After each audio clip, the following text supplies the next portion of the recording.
My name is Allison Chatharchan, and I work for Cornell Cooperative Extension in Dutchess County. And I just really wanted to thank you for coming out today. And it's sunny. Yay! Yay! Hallelujah! I was a little bit worried yesterday. Has anyone noticed that it's getting warmer and more wet? Yeah, right. Yes.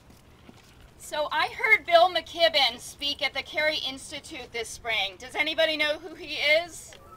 He's the organizer of 350.org, and this is actually the third year that there's been a 350.org event in the Hudson Valley. And he inspired me to organize this with the help of many organizations here today. And I think it's just amazing that we're doing this event in the Hudson Valley, but along with us on September 24th, there are people doing this event in 175 nations, and they're biking, paddling, skateboarding, kayaking, and walking today. And then what we're going to do is take a picture, and we're going to send it to them by email, and it's going to be shown today at the United Nations. So I think that'll be great. So if I can thank our co-sponsors with Cooperative Extension of Dutchess and Ulster Counties, can you guys raise your hands? Carolyn and Neil and Kristen, Melinda. We also have Sustainable Hudson Valley here, Melissa Everett, Catskill Mountain Keeper, who couldn't be here, but they are a big supporter of this event. The Dutchess and Ulster County EMCs, which is the Environmental Management Councils, Gilmore Planning, SUNY New Paltz, Nyberg, the Vassar Greens, and they walked over from Vassar, so thank you. The Wappinger Greenway Trail Committee, and most important, our 4-H Outdoor Ed Club. All right. And Sierra Club. And Sierra Club. And Clearwater. And Clearwater. And the League of Women Voters, Dale Thompson. Very good. Great. So as you may know, Cornell Cooperative Extension is celebrating our 100th anniversary this year. And whereas we started 100 years ago helping people through the Great Depression and deal with issues like the Dust Bowl, we're now tackling issues like childhood obesity and climate change. And climate change, as you guys realize, and I hope we're going to raise awareness, is already affecting New York State. It's already 2 degrees warmer than it used to be in the 1970s, and it's 4 degrees warmer in the winter. We're also seeing more precipitation happening in these big rainfall events, like we've seen recently. Unfortunately, between those big rainfall events, we're seeing periods of drought, and these trends are going to continue. So right now, we're going to hear a few brief comments from our partners, and then we have information. If you'd like more information about climate change, this is research-based information from Cornell University. We'd be happy to share it with you. And if you're from the press, we'd be happy to talk with you more after these brief comments. So right now, I'd like to hear from Melissa Everett from Sustainable Hudson Valley. Thank you. Thank you. If anybody saw me, I was the crazy person walking along the walkway with that box of stainless steel water bottles, trying to demonstrate what we believe is the one source of enough counterforce to all of the slowness and lack of difficulty in responding to climate change, and that is people power. That is the incredible knowledge that lives in our citizens, our skilled volunteers, our underemployed smart people, our second home executives, all the people who know what to do and need a place, need a vehicle for working together. So we were having cabin fever in the office a year or so ago, and we thought up a vehicle, a stretch goal very much. It's called the 10% Challenge. And lots of people have invented this and thought they were the only one. There's a viral movement in the United Kingdom, very similar. There's been one in Vermont, Greenfield, Massachusetts. But our version is an invitation to communities. Cut your energy use 10%, community-wide, local government, households, business, and get 10% of your people involved. Now, you know, in most communities, there's 3 volunteers who do everything.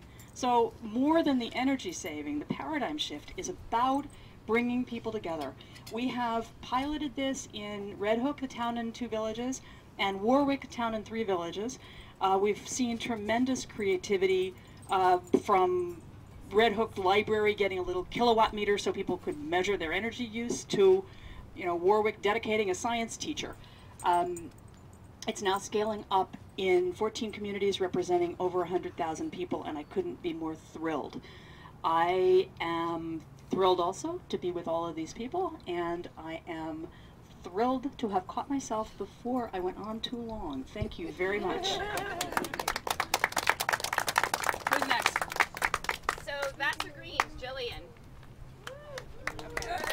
Even more concise than me. Hi, I'm Jillian Gunther. I'm one of the co-presidents of the Vassar Greens this semester. And I just want to share a couple ways for youth to get involved.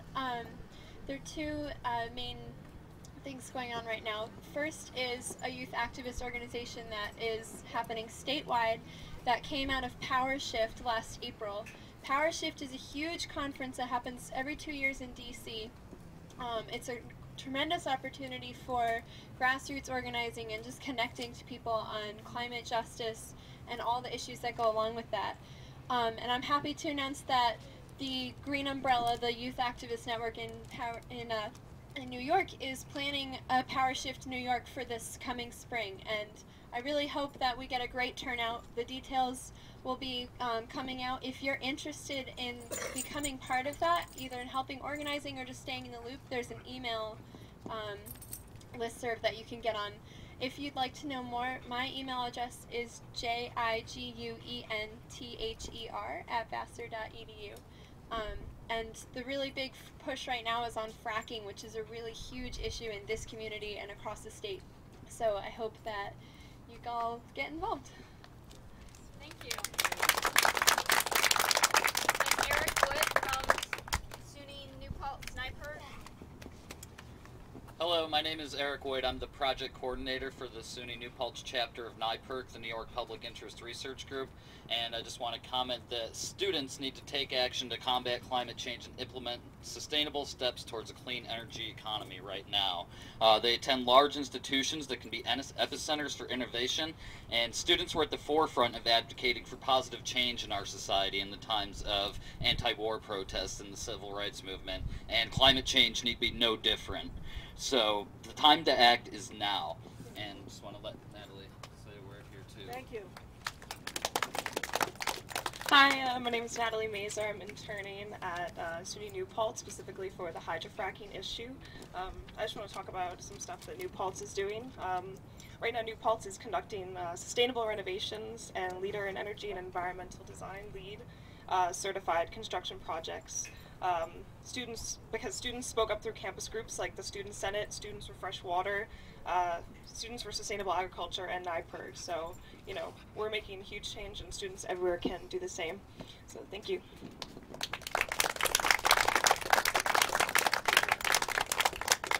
Oh, and next we have Manna Joan Green from Clearwater. I think it's, first of all, where's the young lady Jen with Clearwater shirt? Yes, indeed, a Clearwater volunteer, the next Clearwater generation, the next generation of environmental leaders. Clearwater would like to urge Governor Cuomo and the New York State DEC not to pit hydrofracking against closing Indian Point. Indian Point is unsafe. It is not a solution to climate change, but neither is hydrofracking. The solution is the incredible economic opportunity that rests in transitioning rapidly, not slowly. Enough of the slowly when we get around to it, when the incentives are good enough. The incentive is climate change, and the alternative is not nuclear or fossil fuel. It's the green energy economy. Yeah. A rapid transition to the green energy economy. I also want to say that Clearwater is actively doing climate justice work in Kingston, here in Poughkeepsie, in Beacon, and in Peekskill, and hopes to eventually do that in all of the cities.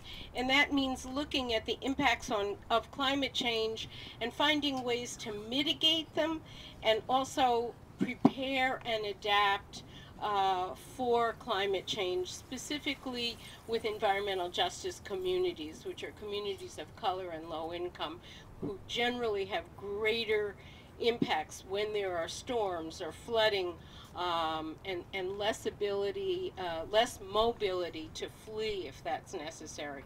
But with good preparation, that we can combat that. So if anybody is interested in working on climate justice, please see me after. Thank you.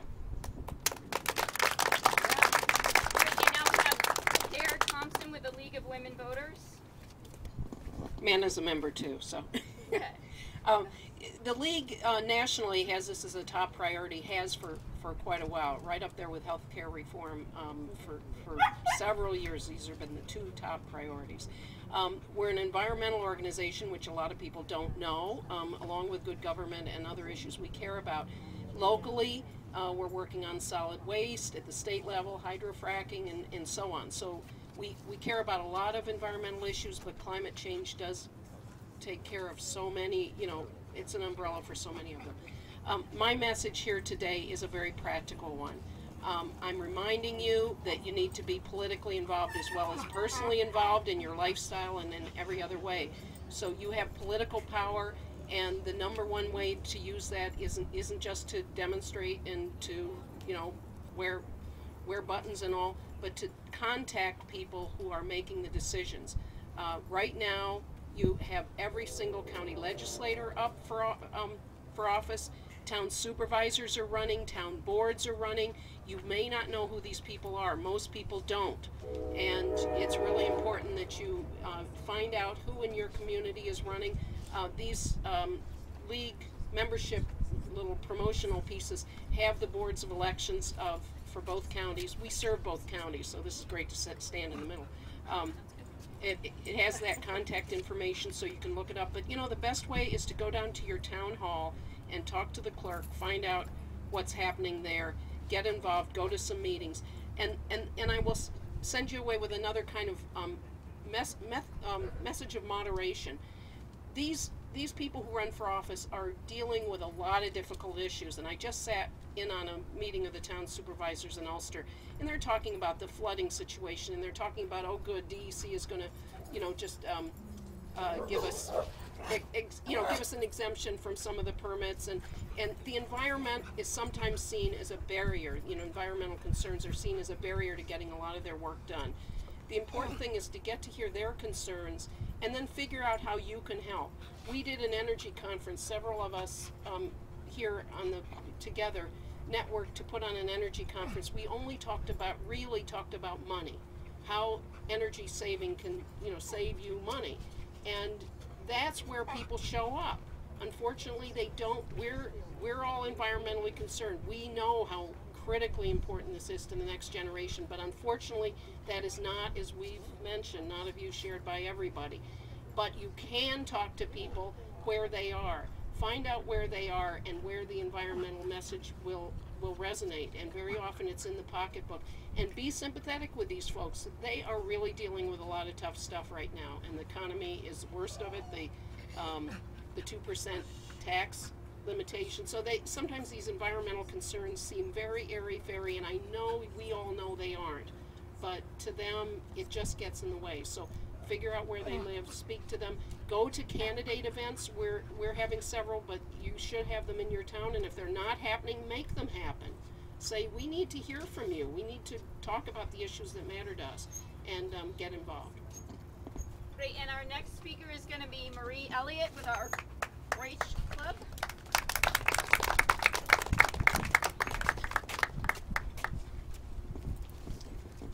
Can you guys go up and join? Good afternoon.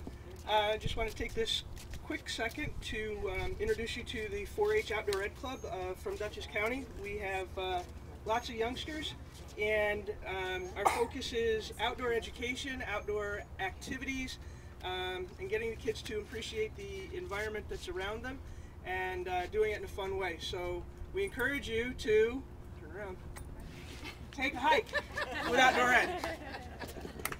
And try our solar And yes, smoothie. and also at the Poughkeepsie entrance, we are helping to demonstrate the 4-H Energy Lab. So the kids are making full solar smoothies, and we do have a container for donations if you were so inclined. Thank you. And last we have Melinda Herzog from CCE. And I'm going to join. 'Cause I'm Melinda Herzog from Cornell Cooperative Extension in Ulster County. This is Kristen Wilson, also from Cooperative Extension in Ulster County. I work on a project called Creating Healthy Places to Live, Work, and Play, and Kristen works on a project called Healthy Kingston for Kids. These programs fight obesity and type 2 diabetes, and they promote active living and healthy eating.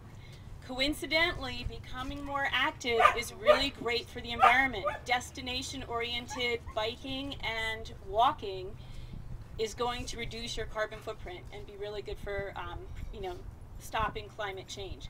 So get out there, get active, walk, bike, use public transportation. That's all great for the environment, and it's great for you. It's going to make you a healthier person.